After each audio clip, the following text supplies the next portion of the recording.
Bapak Tripitoyo.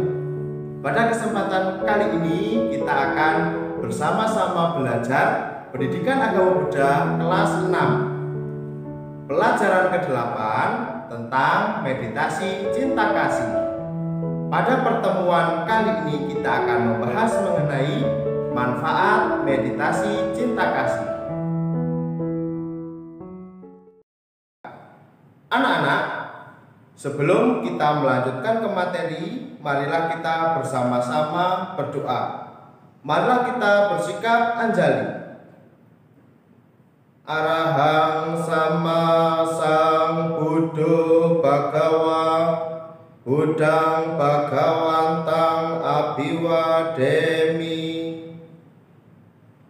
Swakato Bhagawata Dhammo Dhammang namasami Supatipano Bhagavato Sawaka Sangho Sanghang namami. Sabe sata bawantu sukitata, semoga semua makhluk hidup berbahagia. Sadu, sadu, sadu. Anak-anak, sebelum kita lanjutkan ke materi, Bapak akan menyampaikan tujuan pembelajarannya. Tujuan pembelajaran yang pertama yaitu peserta didik dapat mengetahui dan memahami tentang manfaat meditasi cinta kasih. Yang kedua, peserta didik dapat menerapkan atau mempraktekkan meditasi dalam kehidupan sehari-hari. Baiklah anak-anak, selanjutnya marilah kita simak materi berikut ini.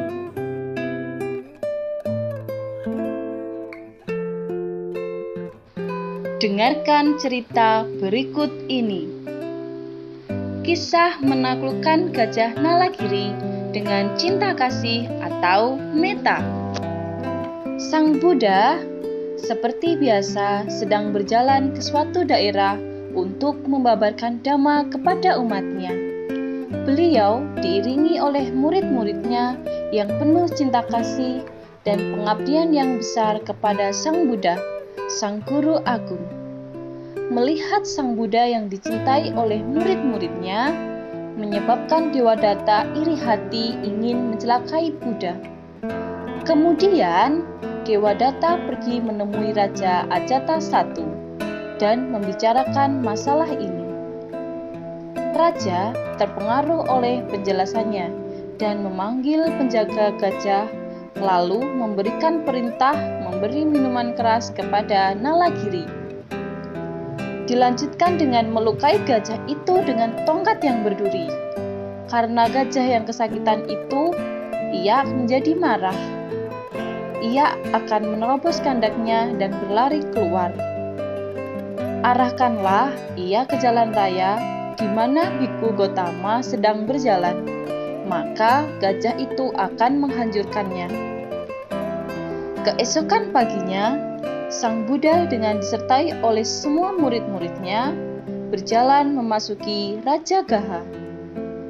Penjaga gajah itu bekerja sesuai dengan instruksi Dewadatta dan banyak orang berkerumun di sekitar jalan raya. Para pengikut Sang Buddha berpikir, hari ini mungkin akan terjadi pertempuran antara Sang Guru Agung dan gajah liar itu. Kami akan menyaksikan kekalahan gajah Nalagiri dari Sang Buddha yang tiada bandingnya. Penduduk lalu menaiki atap-atap rumah, gudang-gudang yang ada di sekitar jalan raya itu. Tetapi ada pula pertapa lain yang berpikir, Nalagiri adalah gajah yang amat galak, binatang liar dan tidak mengetahui kebaikan dan cinta kasih yang besar dari seorang Buddha. Hari ini ia akan menghancurkan tubuh Buddha Gotama dan beliau akan meninggal.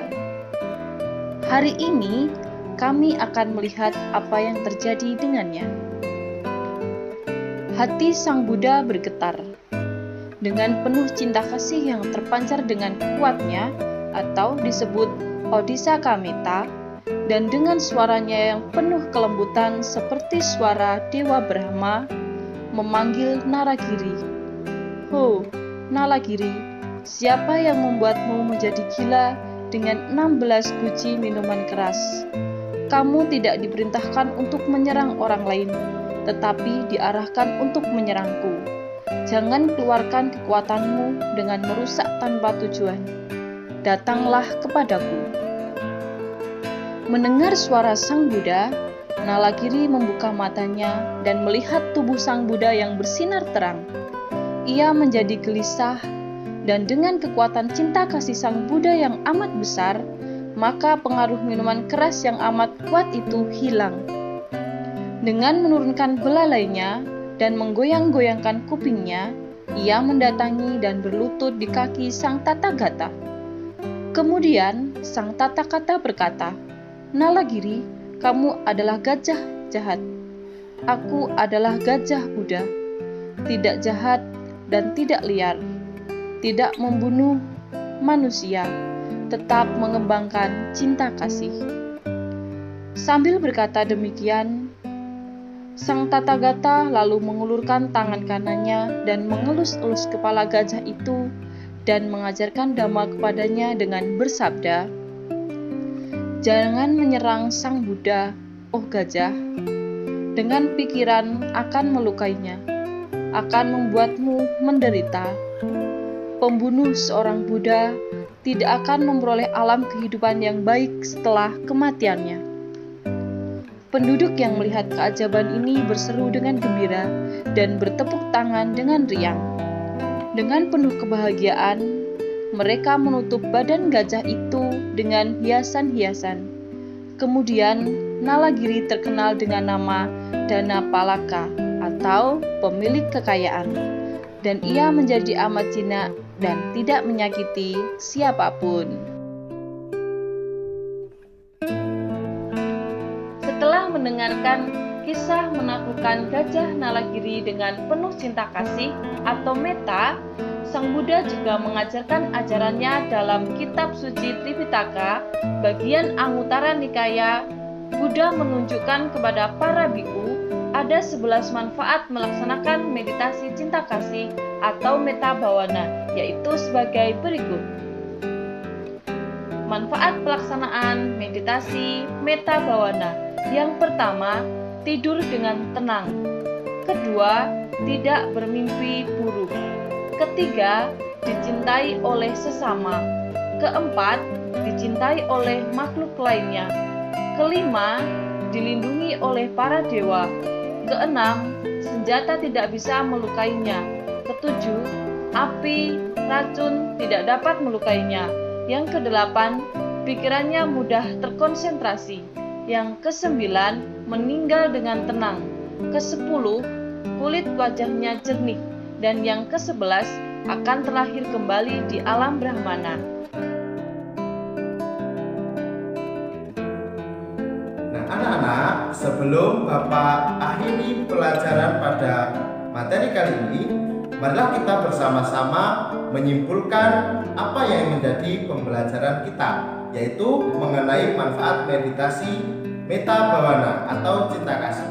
Kesimpulannya adalah, dengan melaksanakan meditasi cinta kasih, maka tidur dapat menjadi tenang, tidak bermimpi buruk, dicintai oleh sesama, dicintai oleh makhluk lainnya, dilindungi oleh para dewa, senjata tidak bisa melukainya, api, racun tidak bisa melukainya, dan masih banyak lagi manfaat dari meditasi cinta kasih tersebut.